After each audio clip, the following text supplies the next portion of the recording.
નવસારીના ચીખલીના મજી ગામમાં પણ આગની ઘટના બની। સરકારી વાયરલેસ સ્ટેશનની જગ્યામાં ઘાસમાં આગ લાગી। ઘાસની હરાજી રાખનારા લોકોએ આગ ચંપી કર્યાનો સ્થાનિકોએ દાવો કર્યો છે। ફાયર વિભાગે આગ પર પાણીનો મારો ચલાવ્યો છે। ચીખલીના મજી ગામમાં આગની ઘટના। સરકારી વાયરલેસ સ્ટેશનની જગ્યામાં જે ઘાસ રાખવામાં આવ્યું હતું એમાં આગ લાગી છે। ઘાસની હરાજી રાખનારા લોકોએ આગ ચંપી કર્યાનો સ્થાનિકોએ દાવો કર્યો।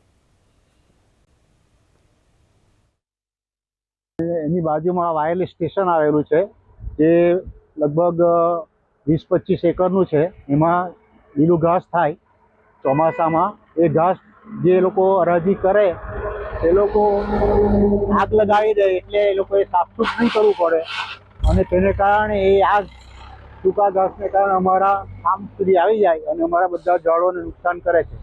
આવું છેલ્લા 4-5 વર્ષથી થાય છે। અમે એકવાર પોલીસ સ્ટેશન પર ફરિયાદ પણ આપેલી, પણ એ લોકો કહે કે તમે નામ કોણ કરેલું છે એવું નામ અને એના કંઈ નિશાની આપો તો અમે કાર્યવાહી કરીએ। તો આપણે એવું તો કરી શકીએ નહીં, પણ આ જે કાર્યવાહી થાય છે એ ખૂબ ખરાબ છે અને એનામાં મોટું નુકસાન થાય છે।